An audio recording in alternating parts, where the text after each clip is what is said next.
दिल्ली में आज होने वाली क्लाउड सीडिंग को टाल दिया गया है। इस प्रक्रिया में जुटी आईआईटी कानपुर की टीम ने यह जानकारी दी है। बयान में यह भी सामने आया है कि बादलों में नमी की कमी न होने की वजह से इसे टाला गया है।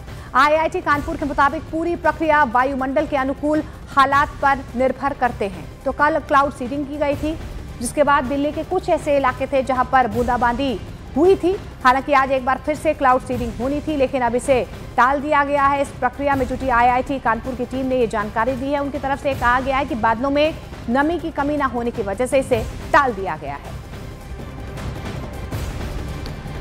और दिल्ली में क्लाउड सीडिंग यानी कि आर्टिफिशियल बारिश पर घमासान छिड़ गया है। दरअसल सरकार जहां पर यह दावा कर रही है कि दिल्ली में क्लाउड सीडिंग सफल रही है, प्रदूषण कम हुआ है, वहीं आम आदमी पार्टी ने इस पर सवाल खड़े किए हैं। वहीं आईआईटी कानपुर के वैज्ञानिक जो इस पूरी प्रक्रिया को अंजाम दे रहे हैं, उनका यह कहना है कि नमी कम होने की वजह से बारिश नहीं हो पाई। क्या रिपोर्ट आप कह रहे हैं संसद में ये कहा गया कि इसकी जरूरत नहीं थी, लेकिन आप ही की सरकार कहती थी, चिट्ठी लिखती थी केंद्र सरकार को कि भी क्लाउड सीडिंग करवाइए, अनुमति दीजिए। देखिए, जब हमने बार बार केंद्र सरकार को चिट्ठी लिखी कि आपकी राय क्लाउड सीडिंग के विषय में क्या है, तो कई वर्षों तक तो केंद्र सरकार इस पे बैठी रही।